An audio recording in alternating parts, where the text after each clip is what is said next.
malam duk yadda ka rike sallah, duk yadda ka rike qiyamul layli da tahajjud, duk yadda ka rike karatun alqur'ani, duk yadda ka rike abun da ka rike, kaga wannan gidin in kai sakaci da shi wallahi wadancan ba da su amfani. Duk abin da aka gina a musulunci ya ɗoru ne akan kaɗaita Allah da bauta, kar a yi tarayya. In aka rasa wannan, duka abin da aka gina wallahi bai ginu ba, bai ginu ba. Duk abin da aka gina bai ginu ba.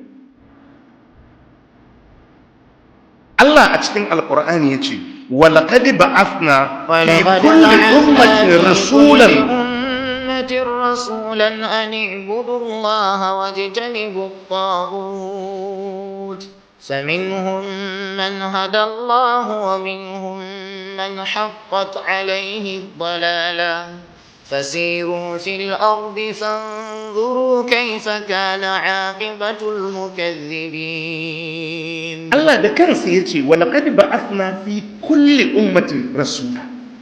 الله يتي حقيقة mun tayar mun tura cikin kowace al'umma da manzo, wa in min ummatin illa khala fiha nabi. Duk wata al'umma Allah sai da ya tayar mata da manzo. Wato ka lura da yadda Allah ya dauki maganar aiko manzannin nan serious.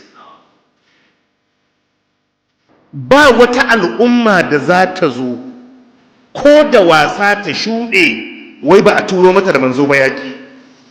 Ya kamata ka gane akwai wani abu behind aiko manzanni. Allah ya ce walaqad ba'athna fi kulli ummatin rasulan, haqiqa mun aika ma kowace al'umma da manzo ani ibudullaha wajtanibu tagut. Allah ya ce sakon da muke bashi ya gaya musu ku bauta ma Allah ku nisanci dagutu. Dagutu shine duk abin da za a bauta wa koma bayan Allah.